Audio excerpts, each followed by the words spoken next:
to see him live. So I want to welcome everyone to the AmeriFirst, AmeriTrust, and AmeriUno four-part series, Money in the Streets, with Barry Habib. Barry is no stranger to AmeriFirst. In fact, he has joined us on numerous occasions, including our annual event, AmeriWrap in Kalamazoo, Michigan. You likely already know many of Barry's accomplishments, such as producing over $2 billion in mortgage originations, an Amazon #1 best-selling book, Money in the Streets, and that he is a frequent guest on CNBC and Fox, sharing his knowledge of the market. Oh, did I mention that he is also three-time and reigning champ of the Crystal Ball Award by Zillow and Pulsenomics for the most accurate real estate forecast out of the 150 top economists. What you probably didn't know about Barry is this. He is the founder of Healthcare Imaging Solutions. You heard me right, Healthcare Imaging Solutions. Barry was the lead producer and managing partner for Rock of Ages, the 27th longest running show in Broadway history. Barry produced Chris Angel's Mind Freak at Planet Hollywood in Las Vegas. Additionally, Barry Certified Mortgage Advisor, the CMA course, is renowned for elevating the level of professionalism and mortgage knowledge, not only here at AmeriFirst, but surrounding the whole industry. Our time will go by quickly, so there's a lot to share. So let's get started with part one of our four-part series. Welcome, Barry, and thank you so much for your friendship and your partnership with AmeriFirst. It really means a lot. Well, it means a lot to me too. I've known all of you wonderful people for so long. You know, Ron and Dave and Doug and Mark and yourself have just been great leaders in our industry, incredible examples of what's good about the mortgage industry for what you guys do out there. And listen, today what we're going to talk about is kicking off our four-part series and talking with you a little bit about what's going on in the housing market. You know, Craig was nice enough. He shared a bit of a clip, just the news every day that comes out. It's something where the media seems to, for whatever reason, have a very negative bias on the real estate market. So we're going to overcome some of those objections that are out there, really give you some ammunition to explain to your customer what's really happening and how to properly look at a lot of the news that comes out, but go deeper than just the headlines. So I'm going to share a screen with you here. And as I do, we want to achieve exponential growth by removing points of friction. And yes, exponential growth is important because if we were to take a look at the difference between exponential and linear growth, I could ask you a fun question and say, hey, would you rather have $100,000 or a penny a day that doubled every day for a month? And, you know, you probably are saying, well, you're baiting me here. So it's probably the penny a day that doubles every day for a month. Let's just double check that. So a penny a day that doubles every day for a month. So that would be the first, you'd start with a penny, then it doubled to 2 cents, 4 cents, 8 cents, 16, 32. At the end of the first week, you still only have 64 cents. What about at the end of 2 weeks? Well, you keep doubling it and that gets to about $81. Still a long way off from what $100,000 would be, but then it really starts to take off here as you start to double. And at the end of 3 weeks, now we've got $10,000. And at the end of the fourth week, well, isn't that amazing? Look what the magic of doubling does. $1.3 million at the end of 4 weeks or 28 days. Well, you know, some months have 28 days like February, but what if it's a leap year? Well, you get another double there. That's $2.6 million. What if it's a month like September, like we're in now, where it might have 30 days? Well, that'll be 5.3 million. Now, next month is October. You have 31 days in that month. That would mean $10.7 million. That's a penny doubling every day. Really, it's incredible when you look at exponential growth versus linear growth. Linear is 1, 2, 3, 4, 5, 6. Exponential is this doubling effect. So a couple of things here. In our business, we certainly want exponential growth. But also when you look at this, what's the most valuable double? Well, it's the last double. That's the one you want. How do you get that last double? You get that last double by starting as early as possible. The sooner you start, the more doubles you get. Procrastination is a killer. And that's why it is so important with some of the ideas we'll be talking about during this series to not just learn them, not just master them, but to implement them and to take action so that you don't put yourself in a position of procrastination and miss out on the biggest doubles that you would get if you'd start earlier. So we talk about growth and we talk about exponential growth, and this is something that's called an S curve, and you may have been familiar with this, but if you're not, let's take a look here. We go about our business many times having linear growth. Then we come up against a point of friction. Any obstacle that gets in our way is a point of friction. And what do most people do when they come up against a point of friction? Well, I'll tell you what they do is they piss and moan and bitch about it. Somebody ought to fix that. Oh, this is terrible. Well, if you are the person that fixes it, if you're the person that resolves or removes that point of friction, well, the reward for you is you get exponential growth. That typically doesn't last forever, so you will start to reach a point of maturity, which is why the top producers, the very, very best, they do this over and over and over and over again. And that's what we want to try and talk about today. So we definitely got a lot of exponential growth over the past couple of years. Why? Why did the real estate market get so hot? Why did the mortgage market get so hot? Well, a big point of friction was alleviated, right? What's that point of friction? Interest rates. Interest rates declined dramatically in 2020, and that opened the floodgates for both refinances and purchases. And we are still seeing that. So this was a very welcome gift for us, right? We love that. But let's face it, this was due to the market, not due to our individual strategy. And the other thing is all our competitors were able to participate in this. What if we were able to alleviate points of friction and we're the only ones who benefit? What if we were able to do that, not just waiting for a gift, but by first identifying what's out there as a point of friction? And then what if we're the ones that not just identify it, but come up with a solution that helps our clients understand the opportunity in real estate? Well, now we're talking. Whether you might say fortunately or unfortunately, there are no shortages of points of friction.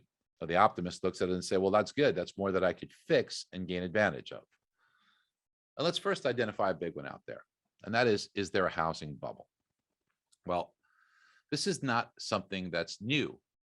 We have people in the media, even in our industry, Housing Wire, you've got CNBC, you've got Adam Data, Florida Atlantic University, Wall Street Journal. You're getting headlines everywhere that talks about the housing bubble.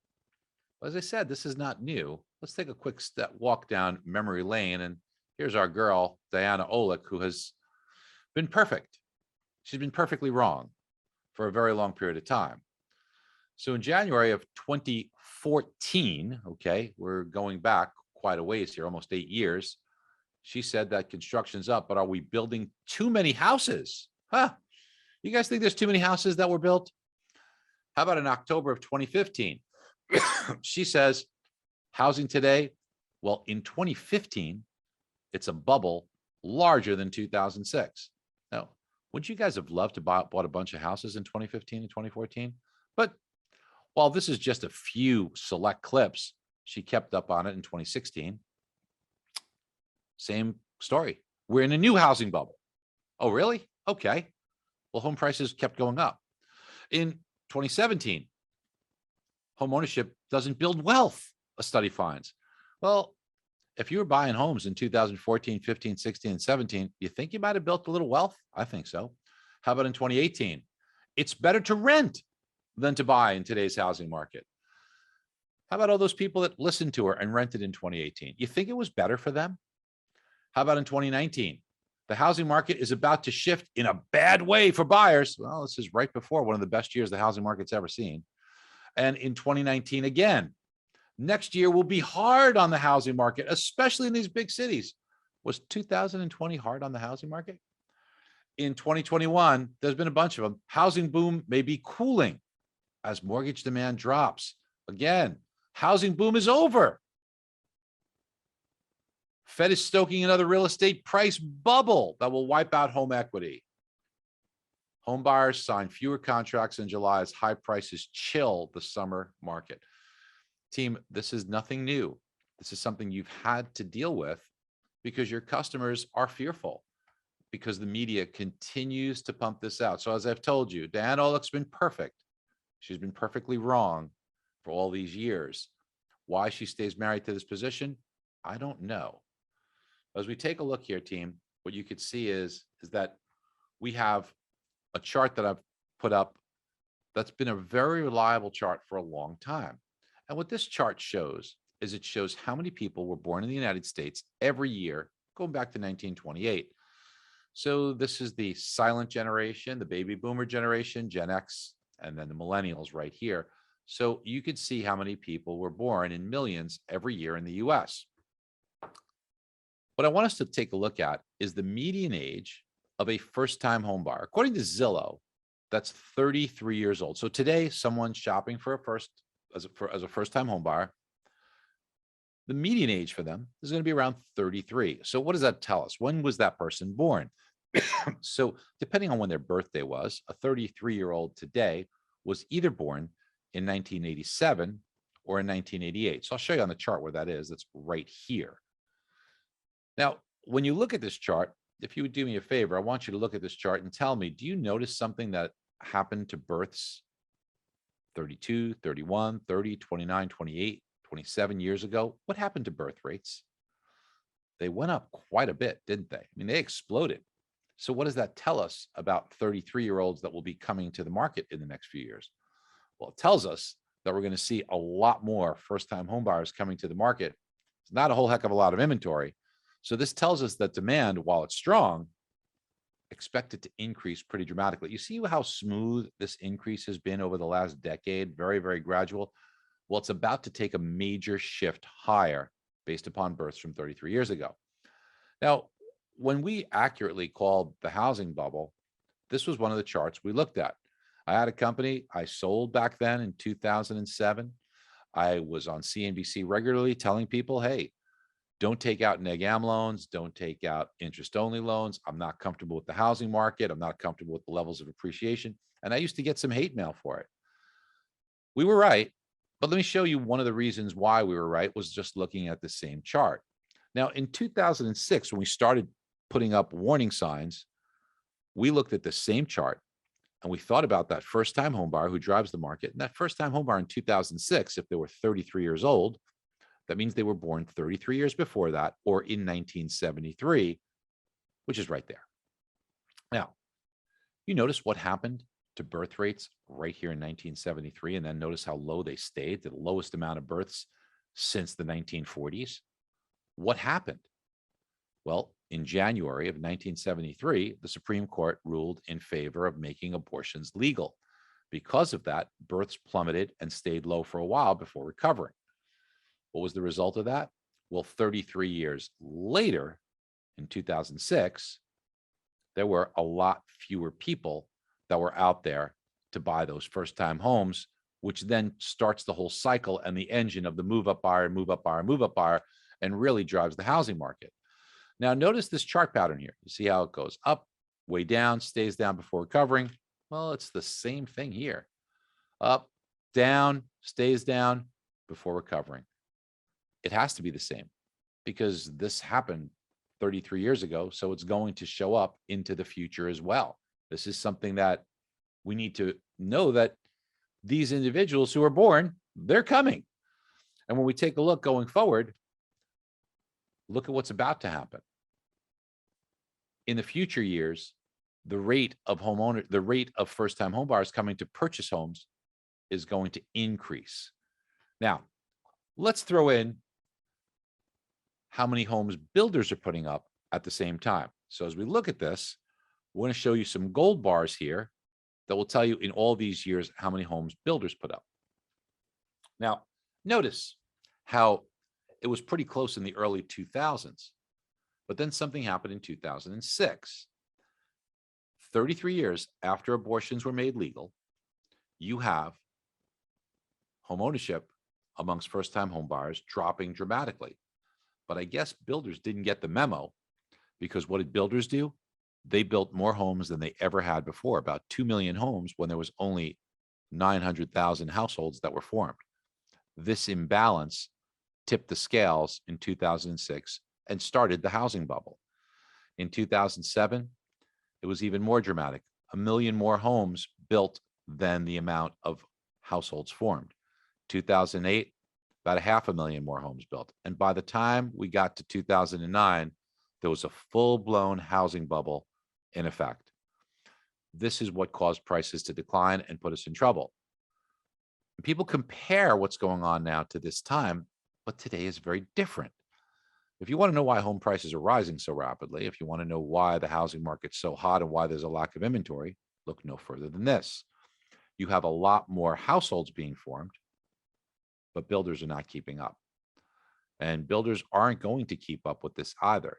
So this suggests to us that we're going to be in a pretty healthy housing market going forward.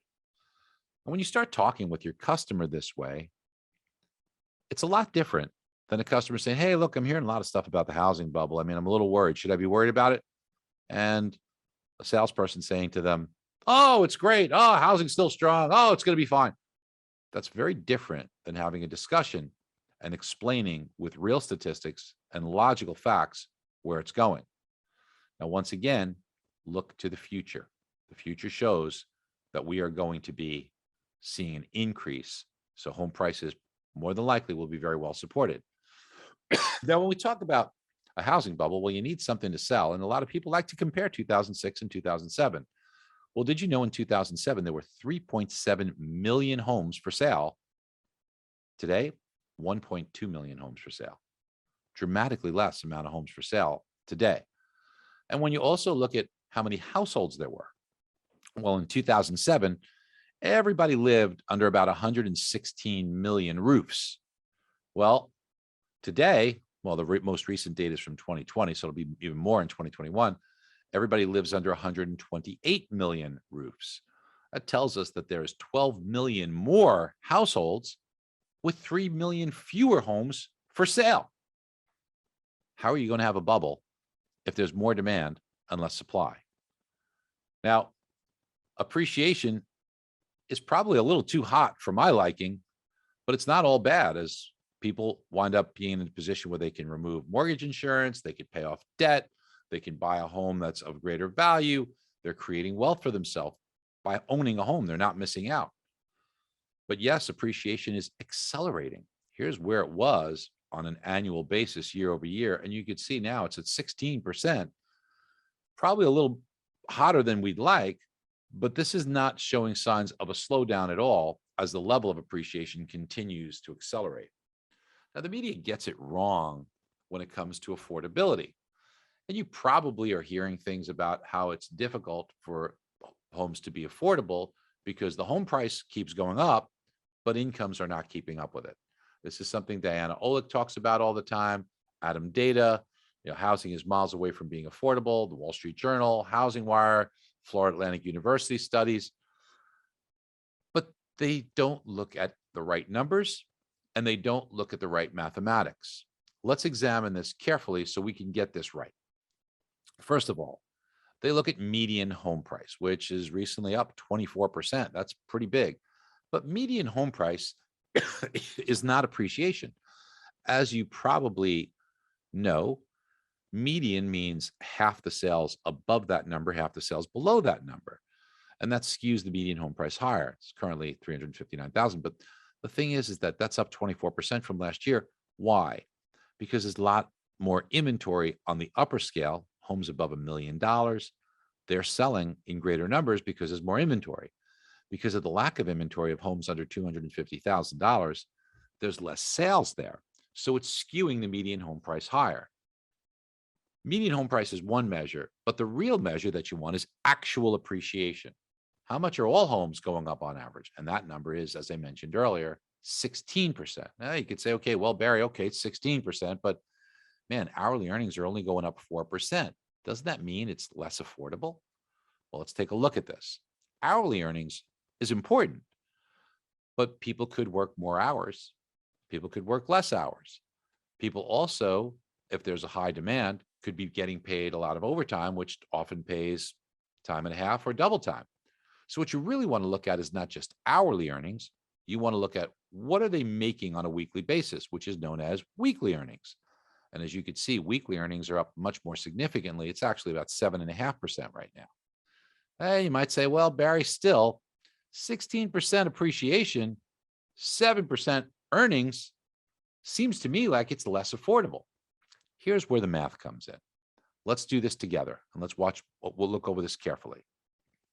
First of all, when it comes to affordability, most people look at monthly payment. And on a monthly payment basis, imagine a home that came on the market a year ago. And that home, the monthly payment for just principal and interest, not taxes and insurance, just principal and interest was $1,000 a month. Now, in order to qualify for that, using round numbers, the household would be making somewhere in the range of $5,000 a month to qualify for just principal and interest, not taxes and insurance, of about $1,000 a month. These are just average numbers. Now, a year ago, didn't buy the home because Diana Olick and all of her cohorts are saying how bad the housing market's been and how bad it's going to be and what a tough year it's going to be. Well, this person didn't buy the home. Now we see home prices are 16% higher. Interest rates are pretty darn close to where they were a year ago. So that means when this house comes on the market again this year, if you wanted to buy it, you could, but the monthly payment's going to grow by 16%, which means that 16% rise in price means your monthly payment's going to go up to $1,160 instead of $1,000, or you're going to pay $160 a month more for this home this year than you would have last year. You might say that's less affordable. And on the surface, it seems correct. But what people fail to realize is what's happened to the income. You see, if my income went up to cover this $160 a month difference, well, then it's the same affordability. That means if my income this year were $5,160 or $160 a month more, I'm okay here. It's as equally affordable as it was. What rate of increase did I have to have on that $5,000 a month income to offset this? Well, it doesn't have to be 16%. It doesn't even have to be the average, which it's been about 7.5%. All I need is for my income to go up 3.2%. And by the way, again, they're going up by over 7% in order for me to offset this. See, it's actually more affordable to buy that home this year than it was last year, but the media does not understand that. And we take a look at a lot of the comparisons back to 2006. What these people do is they look at it and they say, well, you know what? In 2006, we were peaking in price, but today, hold on a second, home prices are 41% higher than they were in 2006. So if 2006 led us into a bubble, what's 41% above 2006 mean we're going to be doing? Well, let's look at it. When you buy a car, one of the most important things you look at is what's my monthly payment, right? When you buy a home, one of the more important things you're looking at is what's my monthly payment. Sure, there's other things like down payment that come into play, but monthly payment's a very big one. You know, in 2006, interest rates were well over 6%. Today, rates are around 3%. That's going to affect your monthly payment, isn't it? So how about income? You know that income from 2006 to today is up 55%. According to the Bureau of Labor Statistics, the BLS, in 2006, that average hourly earnings was $20 an hour. Today, it's $31 an hour. So on a percentage basis, we're up 55% on a percentage basis today versus 2006. Big change in 15 years. This will break it down for you, make it crystal clear, I think. When we look at home prices in 2006, let's take a home for $300,000. Or let's even take a mortgage for $300,000. With rates around 6%, the monthly payment would be about $1,800 a month. But if that home went up 41%, let's take that mortgage amount and bump it up 41%. So instead of $300,000, a 41% increase is $423,000. But at today's rate of 3%, even though the loan amount's so much bigger, the monthly payment's actually cheaper. That's only one side of it. What about income? Well, if your household income, let's say you had two earners in 2006, those two earners were making $3,000 a year. Grand total would be $6,000 for your household income. But we know, according to the Bureau of Labor Statistics, that in the last 15 years, there's been a 55% increase. That 55% increase that we've seen in the past 15 years means that same household, instead of making $3,000 a month, they're each making about $4,600 a month. So that means about $9,300 grand total. That's a 55% increase from here to here. So when we take a look at what percentage of my monthly income am I using to pay my mortgage? Well, in 2006, it was 30% of my monthly income going to pay for that mortgage on that $300,000 loan. In 2021, I'm only using 19% of my income to make the payment on my $423,000 mortgage. So let me ask you, what's more affordable?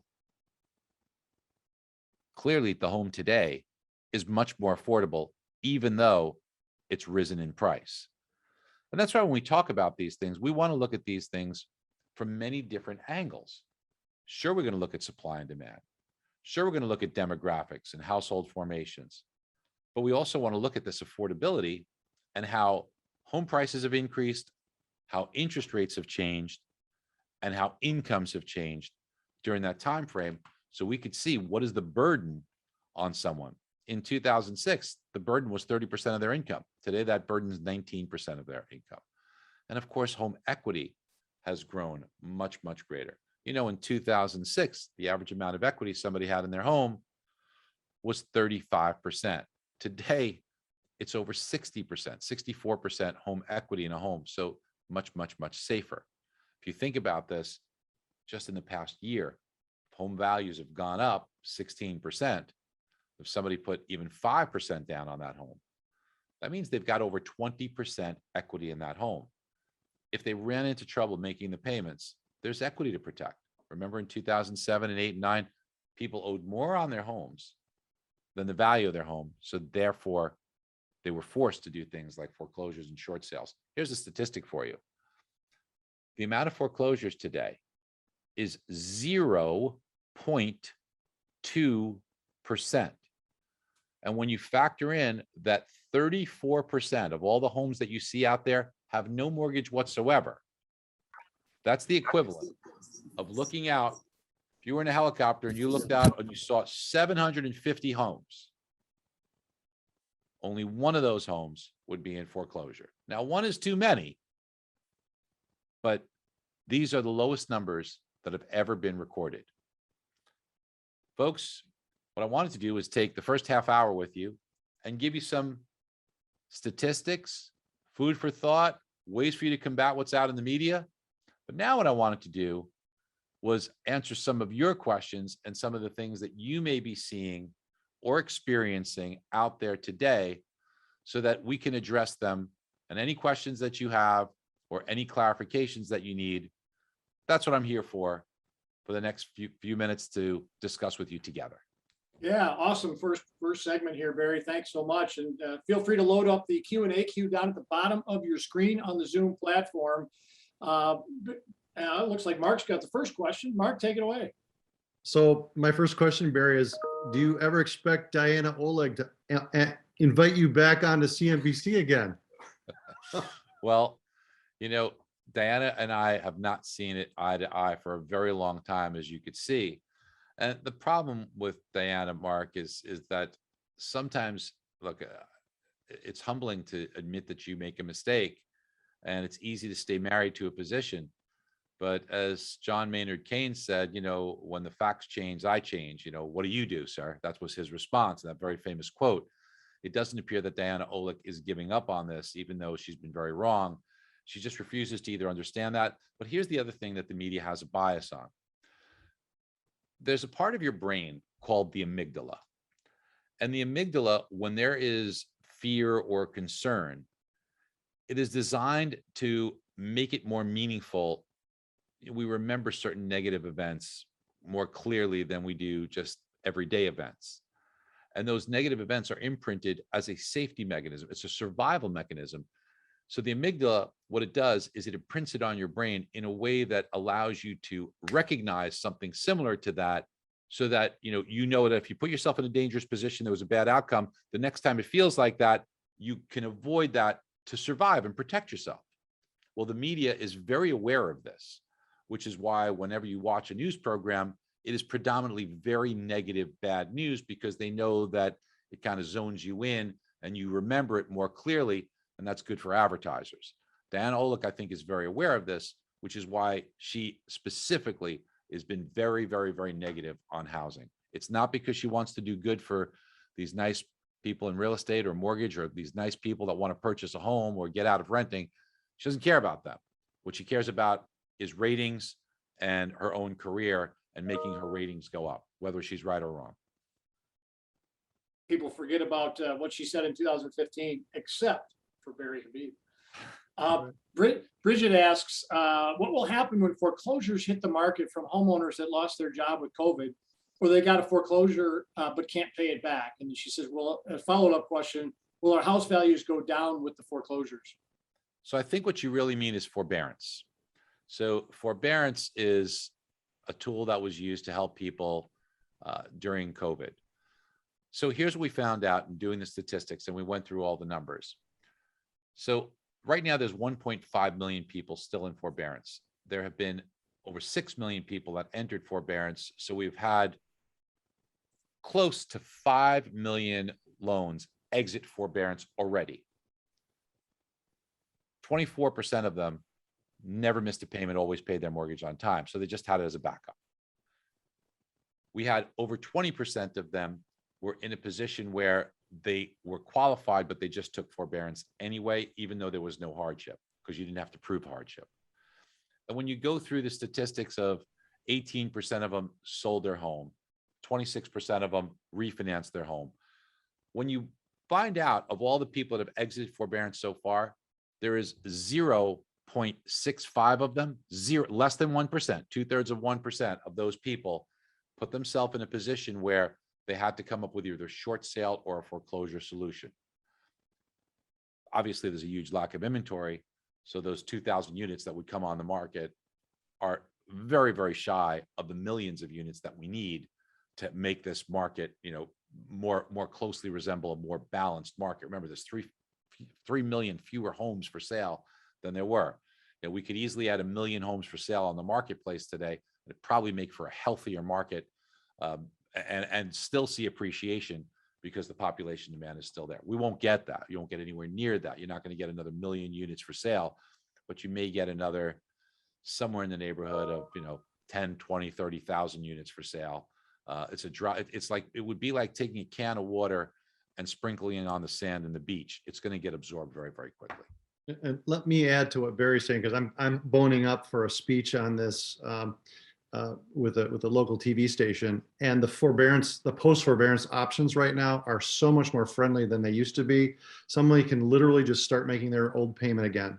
And so, for most people, to Barry's point, they're going to get out of forbearance. For the few that still can't make it, yeah, you're going to get a little bit of inventory help there, but it's going to be like Barry said, water on the sand. Hey, Barry, great stuff. Really great stuff. Very compelling stuff. I've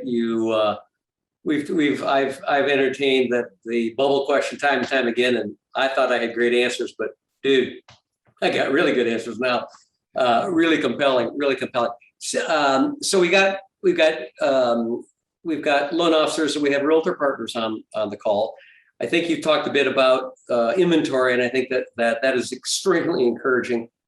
Talk a little bit about interest rates, and when you talk about them, sure, we got the Fed. They're going to be releasing some info here in about 26 minutes, I guess, or thereabouts, but pushing 2 o'clock. Talk about interest rates, what you see happening next quarter, next year, but also give a opine, if you will, for us that we are in a very housing friendly administration right now. Different than where we were a few years ago. And there's a lot of talk. We hear it, we're involved in it with MBA, with Mark's position and so forth. But we know there's chatter about LLPAs and the disappearance of LLPAs and what's going to happen with the MIP and so forth.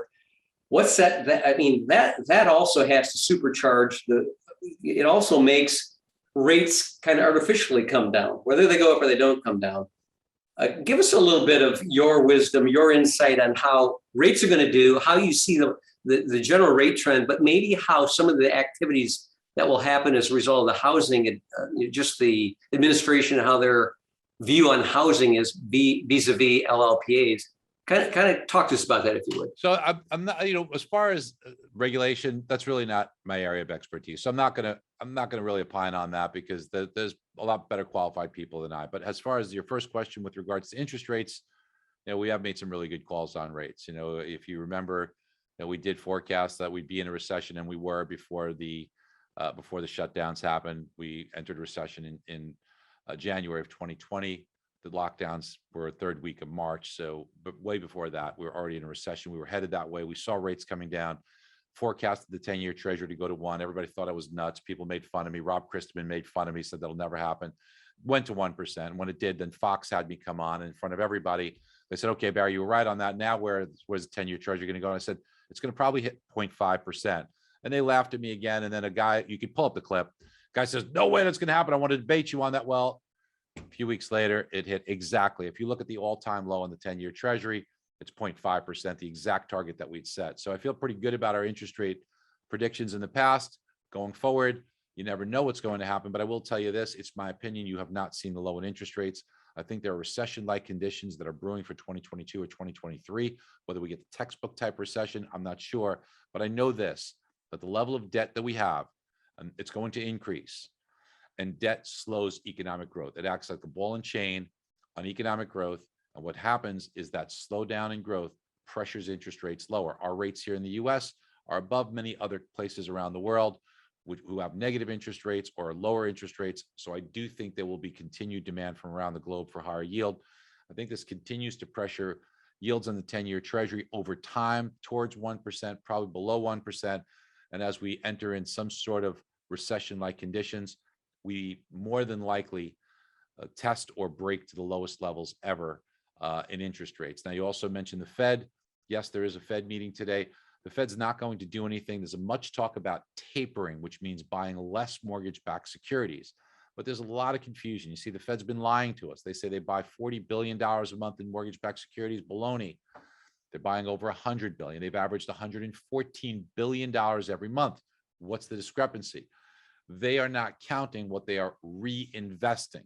So they have so much, trillions of dollars in mortgage-backed securities. When somebody refinances and pays it off, the Fed gets that money. All the principal payments, portion of your payment that goes to principal, Fed gets that money. You sell your home, you pay it off, Fed gets that money. Instead of allowing their balance sheet, which is now over $8 trillion, to come down, they're taking that money and they're reinvesting, but they're not telling you and they're not counting it as purchases. They're purchases. They're just not counting it. That would be like me saying, well, you know what?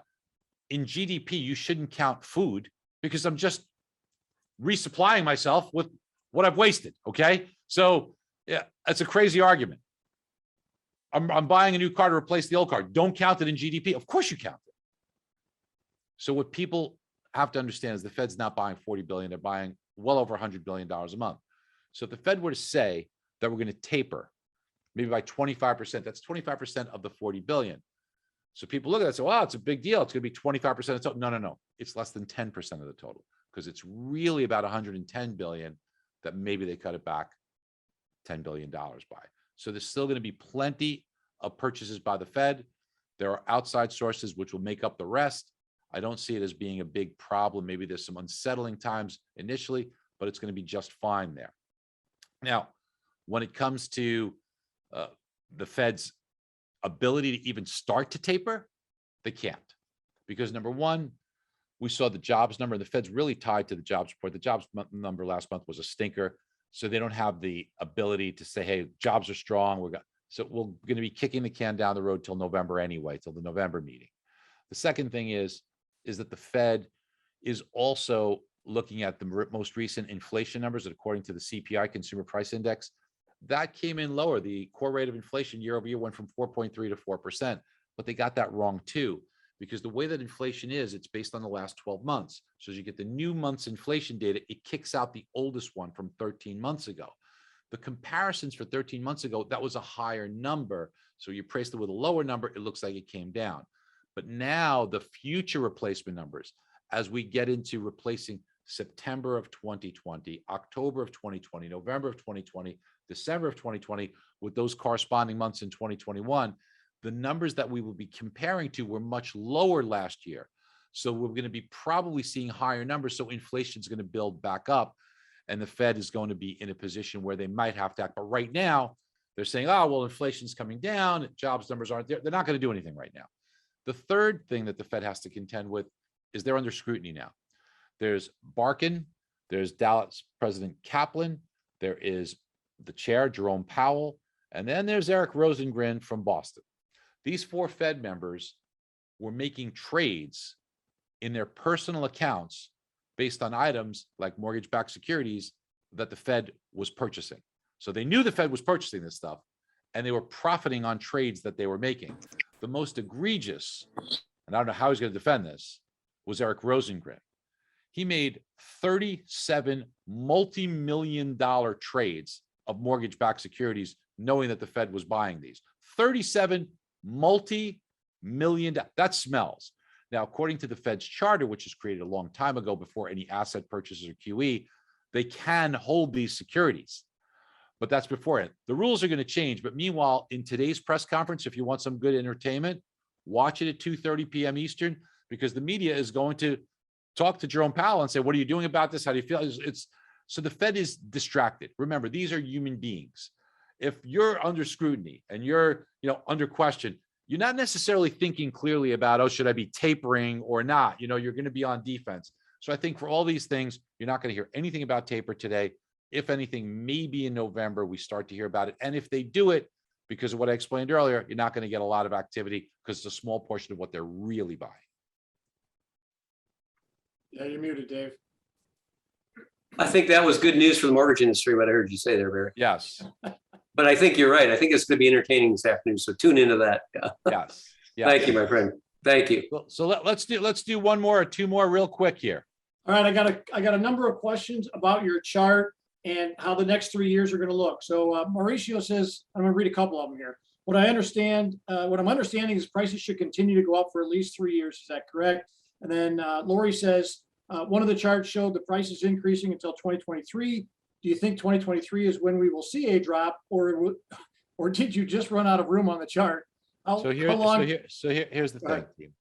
That doesn't show prices increasing. That shows births that increased from 33 years ago. So that continues to show a support in demand. Okay, so that just shows demand increasing. That doesn't guarantee prices increase. It shows demand increasing. So demand increasing suggests that home prices should be well supported. And we never even dropped below where the birth rates are from 1987, 88. So those amount of first-time home buyers coming to the market today into the foreseeable future will always be greater. The other thing you have to understand is what's the other side of that is supply. If builders start building homes like crazy, like they did in 2006 and 7 and 8 and 9, well, then we could see an imbalance, right? But as we look at these charts, the way to look at them is saying, well, that's a pretty favorable element. There's a lot of things we want to look at: affordability, what's the job picture, what's interest rates doing. But from a demand standpoint, demand's going to increase. If supply exceeds that at some point in the future, well, that could cause prices to drop. If builders don't meet demand, well, then prices are probably going to be supported to higher levels. So that's the way to look at it. And remember, your AmeriFirst loan originator has access to all this stuff that you could use to share with your customer. All these statistics, appreciation, forecasts in every single market, because real estate's local. So if you want to find out what's the appreciation in my market for the next 3 years, 5 years, 7 years, what does that do to the price of a home?